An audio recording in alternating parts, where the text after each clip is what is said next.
Hi everybody, कैसे हैं आप लोग। तो आशा करती हूँ कि आपकी पढ़ाई बिल्कुल जोरों से चल रही होगी क्योंकि अब एग्जाम करीब है।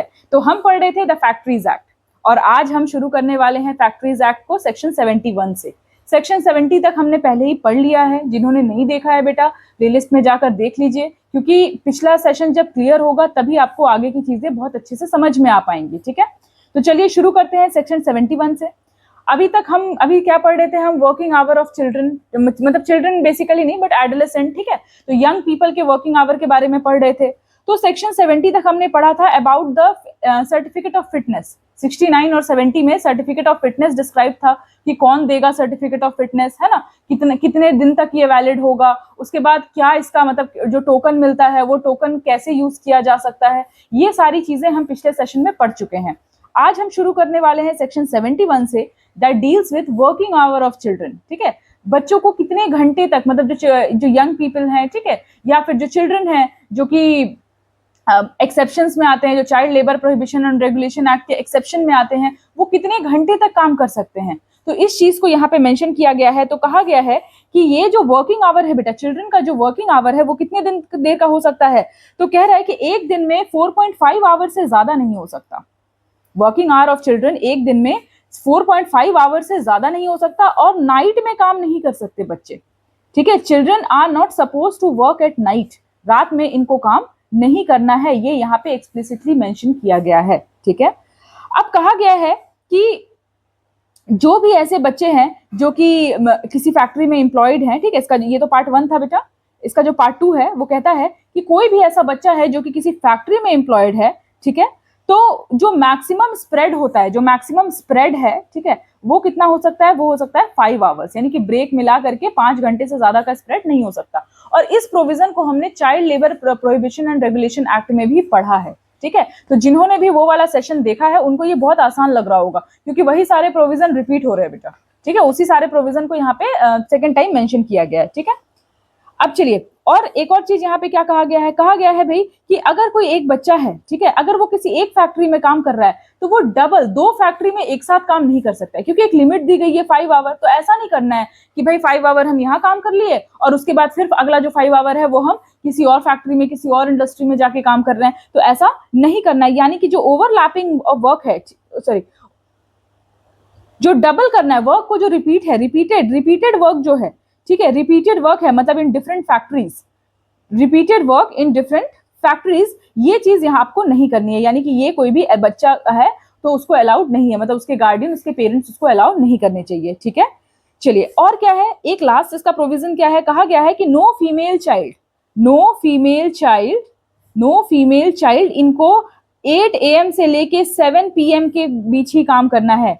ये जो फीमेल चाइल्ड है बेटा ये काम कर सकती हैं 8 AM से लेके 7 PM तक, उससे ना पहले और ना बाद में इनको काम करना अलाउड नहीं है। अब आप मुझे बताएंगे कि फीमेल एम्प्लॉइज, मतलब जो चिल्ड्रन नहीं है, मतलब फीमेल एडोलेसेंट्स हैं, ठीक है, या फिर फीमेल एडल्ट्स हैं, उनका वर्किंग आवर कितना हो सकता है। ठीक है, ये मैंने पिछले सेशन में पढ़ाया है। तो आप मुझे बताएंगे कि ये जो फीमेल एडल्ट्स हैं वो कितने से कितने बजे तक काम कर सकती हैं, क्योंकि लॉ में ये भी लिखा है। ठीक है, because that is concern with women safety, so that is important. हाँ, मीनवाइल जिनको भी नोट्स में प्रॉब्लम है बेटा, कि जिनको लग रहा है कि मतलब नोट्स नहीं अवेलेबल है, तो मैंने टेलीग्राम चैनल का लिंक दे रखा है। ठीक है, ऑलरेडी बायो में, मतलब जो अबाउट द प्रोफाइल है उसमें दिया हुआ है, वहां से आप जा करके ये जितने भी नोट्स हैं जो मैं पढ़ाती हूँ वो सारे नोट्स आप वहां से कलेक्ट कर सकते हैं। ठीक है, तो आप वहां से फटाफट जाइए और कलेक्ट कर लीजिए। चलिए, आते हैं हम सेक्शन 72 में। अब आते हैं सेक्शन 72 में। सेक्शन 72 क्या है बेटा, notice of periods of work for children, notice of periods of work for children. अब ये क्या है, तो कहा गया है कि ये जो भी पीरियड्स ऑफ वर्क है चिल्ड्रन के लिए, ठीक है, चिल्ड्रन के लिए जो भी पीरियड ऑफ वर्क डिसाइड किया गया है उसका प्रॉपर नोटिस होना चाहिए, जो कि डिस्प्ले बोर्ड में लगा हुआ होना चाहिए। जो भी वहां का डिस्प्ले बोर्ड है या फिर जहां पे मतलब एंट्रेंस है, जहां पे सारे लोग आते जाते हैं, वहां पे एक कोई भी वहां पे एक डिस्प्ले वाले सेक्शन में ये चीज लगी होनी चाहिए कि किस बच्चे को कितनी देर काम करना है, ठीक है, कितना काम करना अलाउड है, कितना काम करना अलाउड नहीं है, ठीक है, कितना से कितना वर्किंग आवर होगा, ये सारे कंडीशन ये आपके डिस्प्ले बोर्ड में यहाँ पे मेंशन होनी चाहिए। ठीक है, ये आपका सेक्शन 72 कहता है। ठीक है, ये सेम चीज हमने एडल्ट्स में भी पढ़ा है बेटा। जो पिछला सेशन हमने, मतलब जो पिछला सेशन था ना, उसमें जब हम यंग पर्सन की बात कर रहे थे तो ये सारे सेम प्रोविजन थे। ठीक है, चलिए अब आते हैं सेक्शन 73 में। सेक्शन 73 क्या कह रहा है? Register for child worker. मुझे लगता है ये सारे प्रोविजन आपको बहुत अच्छे से समझ में आने लगे होंगे, क्योंकि इतनी बार हमने पढ़ लिया है ना कि मतलब ये सारे प्रोविजन तो it's very easy for you all.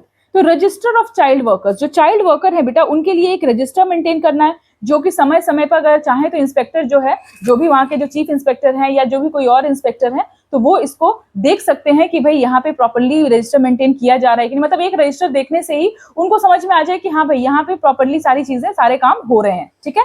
तो रजिस्टर मेंटेन करना है, उसमें क्या क्या होना चाहिए? तो उसमें नाम होना चाहिए, नेम ऑफ द चाइल्ड होना चाहिए, उसके अलावा नेचर ऑफ वर्क होना चाहिए कि वो क्या काम करते हैं, कहीं ऐसा काम तो नहीं करते हैं जो मतलब उनके हेल्थ को डिटोरिएट कर रहा है या उनके फिजिकल स्ट्रेंथ, उनकी कैपेसिटी से बहुत ज्यादा है, तो इस चीज को यहाँ पे मेंशन किया गया है। उसके बाद कोई भी ग्रुप, जिस ग्रुप में ये इंक्लूडेड है तो उस ग्रुप का नाम, ठीक है। उसके अलावा क्या है कि इनका जो शिफ्ट होता है, कितने से कितने घंटे का इनको काम करना रहता है, या इनका जो रिले है, रिले मतलब मैंने पहले भी समझाया है कि रिले का मतलब होता है कि जैसे होता है ना कि एक बंदा, मतलब एक बंदा है, अगर 24 आवर लगातार किसी फैक्ट्री में काम होता है और 8-8 घंटे की शिफ्ट है, तो 8 घंटा कोई व्यक्ति काम कर रहा है, फिर वो अपना जो चार्ज है वो किसी और को देकर जाएगा जो अगले शिफ्ट में काम कर रहा है, फिर जो बंदा है जो सेकंड शिफ्ट में काम कर रहा है वो अपना चार्ज किसी और को देकर जाएगा, जब तक वो व्यक्ति को चार्ज नहीं देगा, जब तक वो वहां से लीव नहीं करेगा। तो दैट इज योर रिले, ठीक है। तो क्या उनकी शिफ्ट है या फिर कोई रिले अलॉटेड है तो वो रिले, ठीक है। उसके बाद सर्टिफिकेट ऑफ फिटनेस,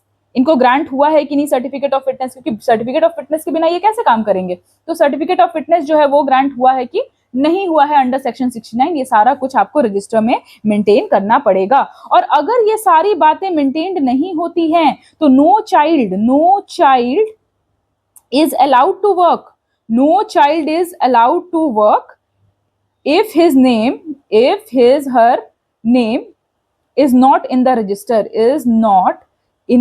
register, अगर कोई भी ऐसा बच्चा है जो कि जिसका नाम रजिस्टर में नहीं आ रहा है तो फिर वो बच्चा काम करने के लिए उस फैक्ट्री, उस यूनिट में अलाउड नहीं है, क्योंकि ऐसे तो फिर उन पे इंस्पेक्ट ही नहीं किया जा सकता ना बेटा। जो इंस्पेक्टर है वो उस पे इंस्पेक्ट ही नहीं कर सकते क्योंकि उनका नाम ही नहीं है रजिस्टर में, तो उनको काम करना यहाँ पे अलाउड नहीं होगा। ये चीज यहाँ पे मेंशन की गई है, ठीक है। उसके अलावा क्या है कि जो स्टेट गवर्नमेंट है बेटा, जो स्टेट गवर्नमेंट है वो समय समय पर, देखो ये था क्या आपका पार्ट वन था कि रजिस्टर मेंटेन करना है, ठीक है, ये सारी चीजें मेंटेन करनी है, ये पार्ट 1A था, ठीक है। और ये स्टेट वाला पार्ट 2 है इसका। तो पार्ट 2 कहता है कि स्टेट गवर्नमेंट जो है वो प्रिस्क्राइब कर सकती है, वो प्रिस्क्राइब कर सकती है कि किस तरीके से रजिस्टर मेंटेन करना है, prescribe the form of register, किस तरीके से रजिस्टर को मेंटेन करना है, ये चीज कौन प्रिस्क्राइब कर सकता है? तो ये चीज हमारी स्टेट गवर्नमेंट जो है वो प्रिस्क्राइब कर सकती है, ठीक है। तो आई गेस आपको सेक्शन 73 जो है वो बिल्कुल क्लियर हो गया होगा। चलिए आते हैं सेक्शन 74 पे। तो सेक्शन 74 क्या है बेटा? Hours of work. सेक्शन 74 है hours of work to correspond with section 72 and section 73। कह रहे हैं कि जितना सेक्शन 72 क्या है? नोटिस ऑफ पीरियड्स, ठीक है। और सेक्शन 73 क्या है? रजिस्टर, जिसमें ये सारा कुछ लिखा हुआ होगा, शिफ्ट वगैरह।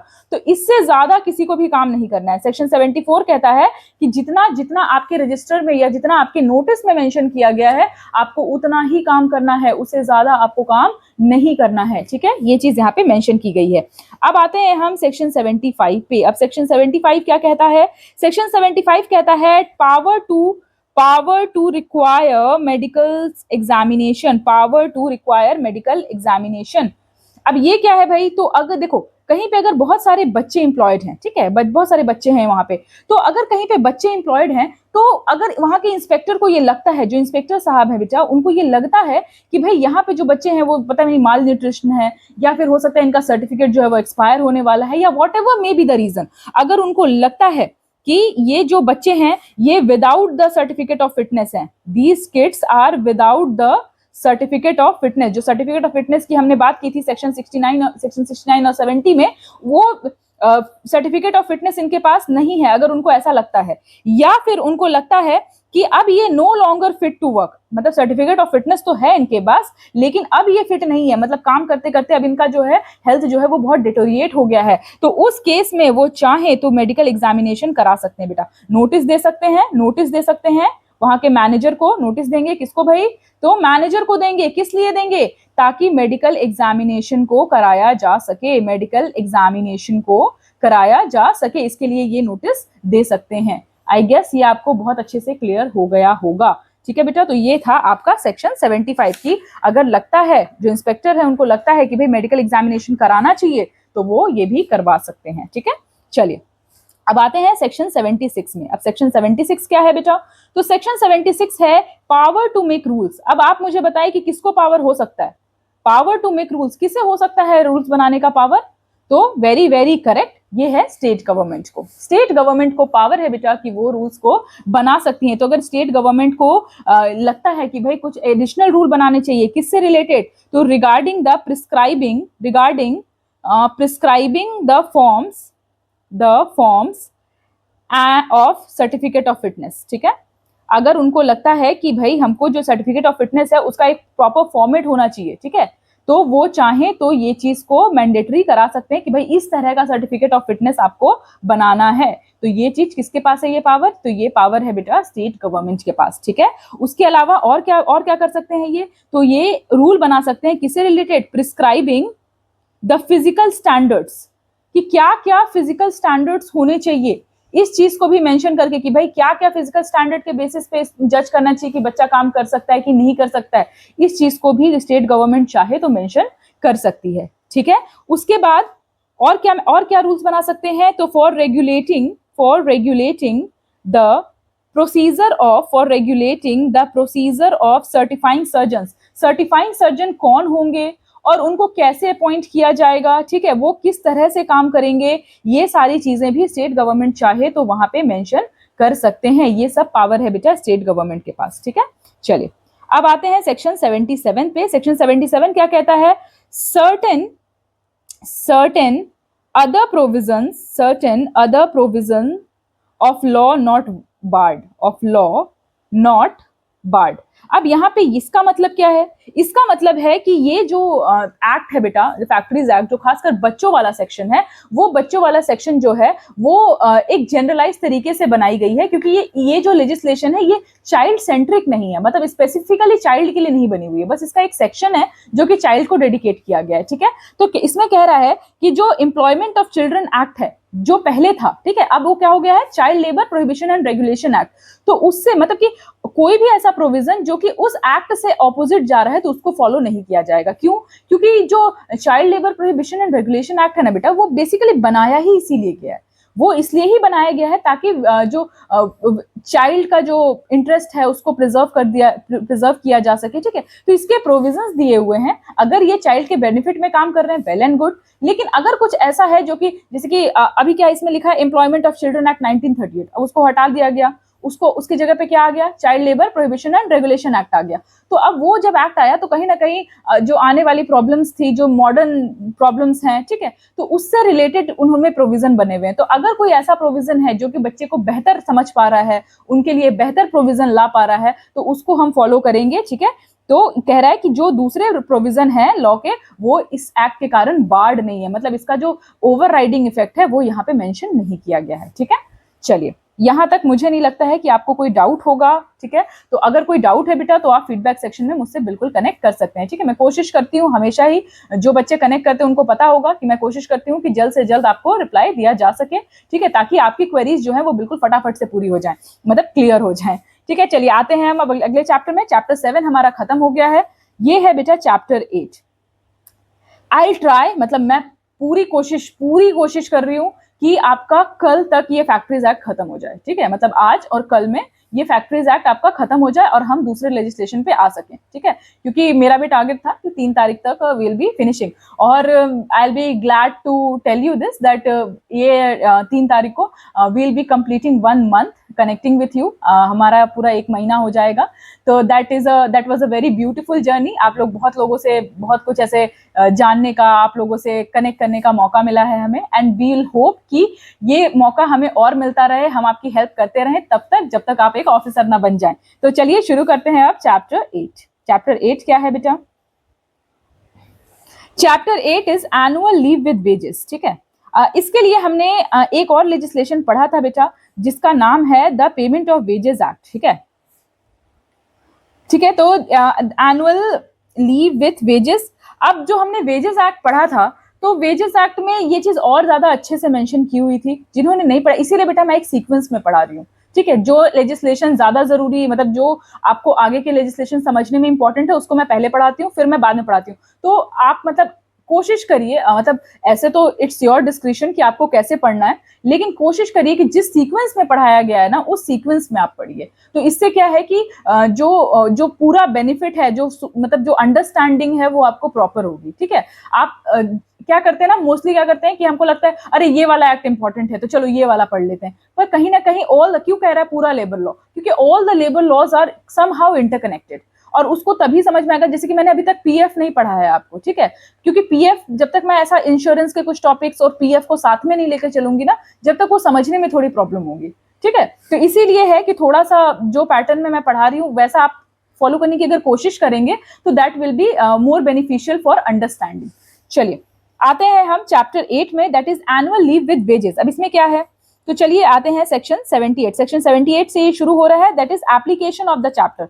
क्योंकि कोई भी चैप्टर बना हुआ है बेटा, आप देख पा रहे होगे कि हर चैप्टर जो है एक पर्टिकुलर सेगमेंट से डील कर रहा है, ठीक है। जैसे कि जो चैप्टर 6 था, चैप्टर 6 यंग पर्सन से डील कर रहा था, चैप्टर 7 था तो चैप्टर 7 चिल्ड्रन से डील कर रहा था, ठीक है। अब चैप्टर 8 जो है वो वेजेस से डील कर रहा है। तो हर एक चैप्टर जो है वो एक पर्टिकुलर एक सेगमेंट से डील कर रहा है, एक पर्टिकुलर टॉपिक से डील कर रहा है। तो कह रहा है कि ये एप्लीकेशन ऑफ चैप्टर कहां तक होगा, ठीक है।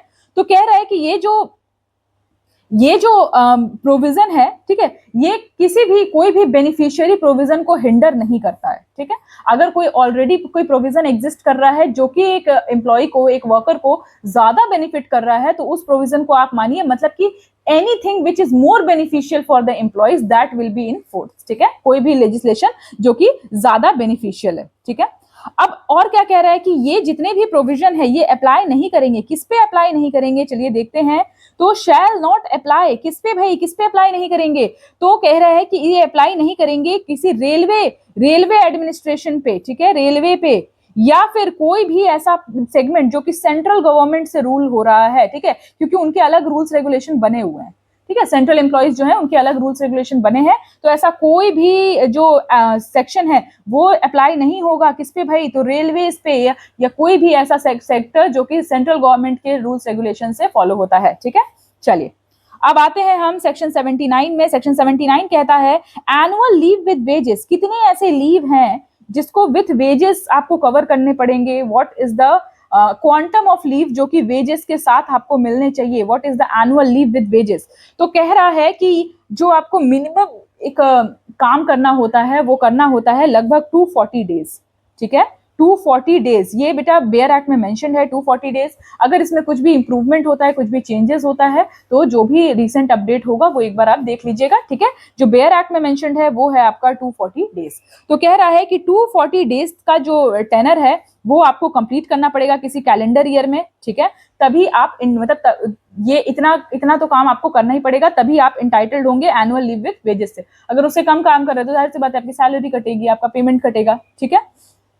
चलिए अब इसमें क्या कर रहा है कि कैसे कैलकुलेट किया जाएगा इसको, जो रेट है लीव विथ वेजेस का, जो रेट है लीव विथ वेजेस का जो नंबर ऑफ डेज है वो कैसे कैलकुलेट किया जाता है। तो अगर कोई एडल्ट है तो कहा जाएगा 1 आउट ऑफ 20 डेज, हर 20 दिन में एक दिन पेड आप एनुअल लीव ले सकते हैं। मतलब ये संडे वनडे कैलकुलेट नहीं होगा क्योंकि वो तो ऑलरेडी आपको मिल रहा है, पर उसके अलावा 1 इन एवरी 20 डेज अगर आप एडल्ट हैं, ठीक है। और उसके अलावा अगर चिल्ड्रन है, अगर चाइल्ड है, तो फिर चाइल्ड के लिए क्या है रूल है, चाइल्ड के लिए है 1 इन 15 डेज। इतना लीव जो है वो आपका एनुअल लीव विदाउट वेजेस होना चाहिए, ठीक है। For adult 1 in 20 days and for child 1 in 15 days, ठीक है। अब इसमें क्या क्या जो ये सब सेक्शन है उसमें जो 240 डेज का जो काउंट है बेटा, 240 डेज का जो काउंट है उसको कैसे कैलकुलेट किया जाता है। तो देखिए कैसे कैलकुलेट किया जाता है, तो क्या क्या चीजें इसमें इंक्लूड होंगी, 240 डेज के अंदर ही आएंगी। अगर कोई डे ले ऑफ है, ठीक है, कोई डे ले ऑफ है, ठीक है, कि आज आपको काम नहीं करना है, और ये जो है ये परमिसिबल है, ठीक है। ये क्या है, किसी स्टैंडिंग ऑर्डर से आया हुआ है, ये परमिसिबल है, किसी स्टैंडिंग ऑर्डर से कोई डे ले ऑफ है तो उसको 240 डेज के अंदर ही काउंट किया जाएगा। उसके बाद जो मैटरनिटी लीव है, अब याद करो ये सारा कुछ हम पढ़ चुके हैं, the payment of wages act जो है ना उसमें हम सारा कुछ पढ़ चुके हैं। तो जिन्होंने भी मतलब पेमेंट ऑफ वेजेस एक्ट को बहुत अच्छे से पढ़ा उनके लिए ये प्रोविजन कुछ भी नहीं है, मतलब क्योंकि ये सब कुछ रिपीटेड है, ये सारे प्रोविजंस हम पढ़ चुके हैं। हमने याद करो, हमने ये भी पढ़ा है कि 240 डेज है, पर माइंस वर्कर के लिए ये थोड़ा डिफरेंट है। अब वो कितना डिफरेंट है ये आप मुझे बताएंगे, क्योंकि जिन्होंने पूरा सीरीज कंप्लीट किया है मुझे इतना तो एक्सपेक्टेड है, और अगर नहीं याद आ रहा है तो फिर से रिवाइज कीजिए। मैं फिर से कहूंगी बेटा, अगर नहीं याद आ रहा है आप फटाफट से बिल्कुल रिवाइज करिए अच्छे से, ठीक है। तो मैटरनिटी लीव भी जो है वो 240 डेज के अंडर काउंट होती है, ठीक है। और क्या काउंट होगा, जो कि आपने लीव पहले अर्न किया हुआ है, ठीक है, तो वो भी क्या है कि वो भी इसके अंडर काउंट होगी, यानी कि लीव अर्न, जो आपने लीव अर्न किया है प्रीवियस ईयर के लिए, leave earn from previous year, तो वो भी आपका इसी में काउंट होगा, ठीक है। आई गेस ये आपको बहुत ज्यादा क्लियर होगा, इसमें कोई प्रॉब्लम नहीं होगी, ठीक है। चलिए, अब ये वाला सेक्शन जो है बेटा आपका, जो सेक्शन 79 है, वो थोड़ा सा लेंदी है, इसीलिए इसको थोड़ा डिटेल में पढ़ना जरूरी भी है, ठीक है। अब और क्या है, अब ये तो हो गया इसका आपका पार्ट 1, ठीक है। पार्ट 1 जो भी इसके इंपॉर्टेंट पार्ट्स है, मैंने आपको पहले सेशन में बताया था कि कुछ सेक्शन जो है वो बहुत लंबे हैं, बहुत लेंदी है, और उतना आपको उतना डिटेल में पढ़ने की जरूरत भी नहीं है, क्योंकि वो कब यूज होता है, जब कोई लिटिगेशन फाइल होता है, ठीक है, उस समय पे वो छोटे छोटे प्रोविजंस को यूज किया जाता है। यहाँ पे जितना इंपॉर्टेंट है, ऐसे तो मैं सारे सेक्शन कवर कर रही हूँ, पर जो सेक्शन थोड़ा लंबा है वहां पे जो इंपॉर्टेंट है उसको मैं बता दे रही हूँ, ठीक है। तो 1 इंपॉर्टेंट है, एंड देन उसके बाद आपका है पार्ट 3, ठीक है। पार्ट 3 क्या है बेटा, तो कह रहा है कि अगर कोई वर्कर है, ठीक है, जिसको डिसमिस किया गया है, ठीक है, डिसमिस किया गया है, या फिर उस व्यक्ति ने क्विट किया है, या फिर वो सुपर एनुएटेड हुआ है। क्या होता है सुपर एनुएटेड, यानी कि एज की वजह से रिटायर हुए हैं, ठीक है, ये सब हम पेमेंट ऑफ वेजेस एक्ट में पढ़े हैं। तो सुपर एनुएटेड हुए हैं, ठीक है, या फिर उनकी डेथ हो गई है, ठीक है, या फिर उनकी डेथ हो गई है, तो फिर उनके आयर, जो भी उनके आयर होंगे, या फिर जो उनके नॉमिनी होंगे, जो भी आयर होंगे और जो नॉमिनी होंगे, उनको ये पेमेंट दी जाएगी, जो भी उनकी लीव की पेमेंट थी, ठीक है, जो पेड लीव की पेमेंट थी, वो उनको किसको दी जाएगी, उनके आयर को या फिर उनके नॉमिनी को दिया जाएगा, ठीक है।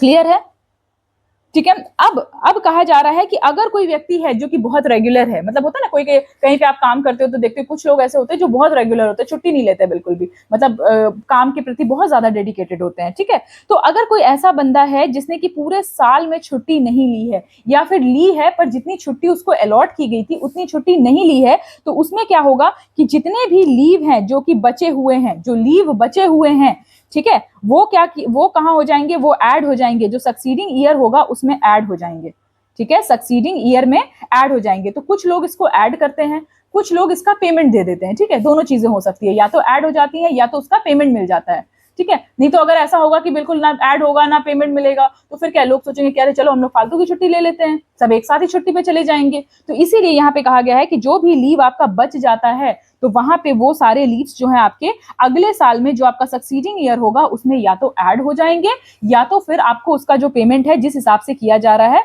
वो मिल जाएगा, ठीक है। लेकिन ये नंबर ऑफ लीव जो है वो 30 से ज्यादा नहीं होने चाहिए एडल्ट्स के लिए, ठीक है। या ये नहीं कि मतलब पूरा महीना, मतलब ऐसे तो इतने लीव रहते भी नहीं है, पर ये नंबर ऑफ लीव एडल्ट के लिए 30 से ज्यादा नहीं होनी चाहिए, और चिल्ड्रन के लिए 40 से ज्यादा नहीं होनी चाहिए। For children it should not be more than 40, ठीक है।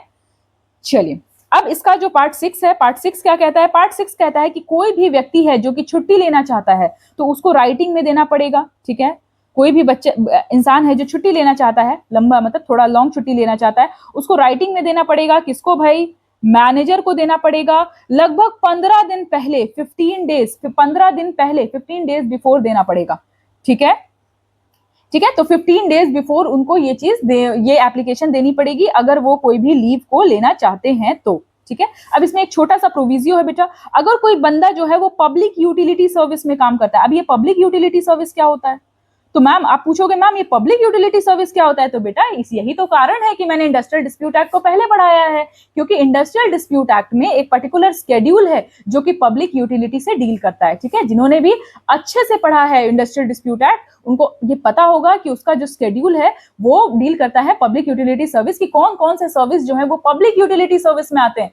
तो अगर आप पब्लिक यूटिलिटी सर्विस में काम करते हैं जो कि इंडस्ट्रियल डिस्प्यूट एक्ट के अंदर कवर्ड है, तो आपको ये छुट्टी जो है वो 30 दिन पहले लेनी पड़ेगी। 30 डेज बिफोर आपको कम से कम ये मेंशन करना पड़ेगा कि हाँ भाई आप छुट्टी लेने वाले हैं, ठीक है। ये चीज आपको यहाँ पे मेंशन करनी पड़ेगी। आई गेस आपको ये क्लियर हो गया होगा, कोई क्वेरी नहीं होगी। चलिए अब आते हैं पार्ट 7, इसका पार्ट 7 कहते हैं कि अगर ये छुट्टी जो है वो इलनेस के कारण ली जा रही है, अगर किसी और वजह से ली जा रही है तो वेल एंड गुड, अगर इलनेस की वजह से ली जा रही है, कोई अचानक आप बीमार हो गए उसकी वजह से ली जा पड़ी है, तो ये जो टाइम है ना, ये 15 दिन और 30 दिन वाला, तो ये जो टाइम लिमिट है इसको एडहेयर करने की जरूरत नहीं है। जो टाइम लिमिट है आपकी, ठीक है, इसको आपको एडहेयर करने की जरूरत नहीं है अगर छुट्टी इलनेस की वजह से है तो। ठीक है, आई गेस आपको ये क्लियर हो गया होगा, कोई प्रॉब्लम इतनी ज्यादा नहीं होगी। ठीक है, चलिए चलिए अब आते हैं अगले सेक्शन में। सेक्शन 79 बेटा, मतलब मेजर जो पोर्शन था वो यही था। ठीक है, थोड़ा सा लेंदी था ये, बट क्योंकि इसमें कुछ इंपॉर्टेंट ऐसे प्रोविजन फैक्चुअल डेटा था, इसीलिए इसको पढ़ाना डिटेल में इंपॉर्टेंट था। चलिए आते हैं हम सेक्शन 80 में। सेक्शन 18 क्या है? सेक्शन 80 क्या है? Wage during leave period. अब कितने पैसे मिलने चाहिए, कितना वेज मिलना चाहिए लीव पीरियड में, जो भी आपने छुट्टी ले रखी है। पिछले सेशन में हमने पढ़ा था एक चीज कि अगर आप ओवर टाइम करते हो तो आपको कितना वेज मिलता है? डबल मिलता है ना। और उस डबल में जो भी आपके एक्स्ट्रा जो अलाउंसेस हैं, जो भी आपके एक्स्ट्रा बेनिफिट्स हैं, उसको भी कंप्यूट किया जाता है। ये हमने पिछले सेशन में पढ़ा था। जिन्होंने नहीं देखा है बेटा जाकर के देखिए, और जिन्होंने देखा है पर ऐसे ही बिल्कुल दिमाग से इधर उधर हो गया है तो बेटा रिविजन कर करके देखिए। जो भी आप एक बार पढ़ रहे हो तो उसको फिर दोबारा आप पढ़िए। ठीक है, और जो जहां तक नोट्स की बात है तो वो ऑलरेडी चैनल पे अपलोड हो चुका है। ठीक है, आप चैनल के बायो पे लिंक देख सकते हैं और वहां पे आप जाकर के अपना जो नोट्स है वो आप कलेक्ट कर सकते हैं। ठीक है, तो चलिए आते हैं सेक्शन 80 पे। कितना वेज देना चाहिए? तो कहा जा रहा है कि जो भी पेड लीव है, ठीक है, तो कितना मिलना चाहिए जो कि आपके डेली अर्निंग है, एक्चुअल में जो आपकी डेली अर्निंग है। ठीक है, ठीक है, इसमें क्या एक्सक्लूड होगा? तो जो आपका ओवर टाइम वगैरह है वो एक्सक्लूड किया जाएगा। ठीक है, ओवर टाइम है या फिर बोनस है उसको एक्सक्लूड किया जाएगा। लेकिन जो भी आपको एडवांटेज मिल रहे हैं, ठीक है, उसका कैश इक्विवेलेंट, जैसे कि इसका एग्जांपल मैंने दिया था घर का, है ना, कि अगर आप काम कर रहे हैं, ठीक है, और आपको होम अलाउंस मतलब क्वार्टर मिला हुआ है, घर मिला हुआ है, तो वो घर तो ऐसा तो है नहीं कि आप अगर ओवर टाइम करोगे या पेड में काम करोगे तो आपको एक्स्ट्रा घर में आप 24 के जगह 26 घंटे रहने लगोगे। तो उसका जो भी कंप्यूट करना है उसका कैश इक्विवेलेंट कंप्यूट करके वो दिया जाता है। ठीक है, ये आपके वेजेस में इंक्लूड होगा। ठीक है, अब कैश इक्विवेलेंट कितना होना चाहिए? ये जो कैश इक्विवेलेंट है कितना होना चाहिए, ये बेटा प्रिस्क्राइब करती है स्टेट गवर्नमेंट। ठीक है, समय समय पे स्टेट गवर्नमेंट इसको प्रिस्क्राइब करती है कि कितना कैश इक्विवेलेंट होना चाहिए, कितना cash equivalent is well enough, कि हाँ भाई इतना कैश इक्विवेलेंट होना चाहिए। ठीक, और इसमें यहाँ पे पावर है बेटा स्टेट गवर्नमेंट के पास। स्टेट गवर्नमेंट के पास पावर है रूल्स बनाने का। किस चीज से रिगार्डिंग रूल? तो यही कैश इक्विवेलेंट, कि कैश इक्विवेलेंट को कैसे कंप्यूट किया जाएगा, कैश इक्विवेलेंट जो हमारा है उसको कैसे, किस तरीके से इसको कंप्यूट किया जाएगा, और दूसरा कि रजिस्टर को कैसे मेंटेन किया जाएगा कि कौन सा बंदा कब छुट्टी ले रहा है, कितने उसके पेड लीव हुए हैं, कितने नहीं हुए हैं। तो ये सारी चीजें के लिए रजिस्टर मेंटेन करना पड़ेगा ना। तो वो रजिस्टर का जो फॉर्म है, ये जो रजिस्टर का जो फॉर्मेट है, ये भी कौन डिसाइड करेगा? तो ये स्टेट गवर्नमेंट के पास ये पावर होता है। ठीक है, तो the state government has this amount of power. क्यों? क्योंकि कहीं ना कहीं प्रैक्टिकल एनालिसिस के लिए, प्रैक्टिकल चीजों को कंप्लाई करने के लिए ये सारे छोटे छोटे से सर्कुलर, छोटे छोटे से रूल्स हमेशा जरूरी होते हैं। ठीक है, चलिए सेक्शन 81। अब सेक्शन 81 क्या कह रहा है? Payment of advance in certain cases. कुछ ऐसे केसेस होते हैं जहां पे पेमेंट इन एडवांस किया जा सकता है। ठीक है, तो payment in advance in certain cases, कुछ केसेस में आपका पेमेंट इन एडवांस किया जाता है। अब कौन से ऐसे केसेस हैं, चलिए देखते हैं। तो देखिए, अगर कोई वर्कर है जो कि 4 दिन या 4-5 दिन या उससे ज्यादा छुट्टी ले रहा है, ठीक है, अगर कोई एडल्ट है वो 4 दिन से ज्यादा छुट्टी ले रहा है, ठीक है, और कोई चाइल्ड है जो कि 5 दिन से ज्यादा छुट्टी ले रहा है, 5 डेज से ज्यादा छुट्टी ले रहा है, ठीक है, तो उस केस में आप जो ड्यू पीरियड है, जो कि जो पेमेंट है वो आप एडवांस में कर सकते हैं। ठीक है, वो आपको एडवांस में करना है। ठीक है, अगर आप 4 दिन से ज्यादा छुट्टी ले रहे हैं और चाइल्ड जो है वो 5 दिन से ज्यादा छुट्टी ले रहा है। बहुत ज्यादा बड़ा नहीं है, छोटा सा सेक्शन है। सेक्शन 82, सेक्शन 82 क्या कहता है? Mode of recovery of unpaired wages, mode of recovery of unpaired wages. ठीक है, तो ये जो mode of recovery of unpaired wages है, ये कैसे, मतलब कैसे रिकवर किया जाएगा? तो ये बहुत डिटेल में आपका पढ़ा हुआ है, किसमें? पेमेंट ऑफ वेजेस एक्ट में, जो कि हमने पहले ही पढ़ लिया है। जिन्होंने नहीं पढ़ा है फिर से मैं कह रही हूं बेटा पढ़ लो, है ना। तो पेमेंट, क्योंकि लेबर लॉ ना ऐसा है कि बिल्कुल कनेक्टेड है, एक दूसरे से ऐसे उलझा हुआ है, तो इसीलिए क्या है कि ये जरूरी है थोड़ा सा। तो पेमेंट ऑफ वेजेस एक्ट में ये चीज मेंशन की गई है कि मोड ऑफ रिकवरी कैसी होनी चाहिए, ठीक है, किस तरीके से पेमेंट करना है। अगर प्रॉब्लम हो रही है तो फिर कौन सा आपका ट्राइब्यूनल है, कौन सी एपेलेट अथॉरिटी है, तो ये किससे चलेगी, पेमेंट ऑफ वेजेस एक्ट के हिसाब से चलेगी, ठीक है। That is your section 82। अब आते हैं हम सेक्शन 83 में। सेक्शन 83 किससे डील करता है बेटा, पावर टू मेक रूल्स।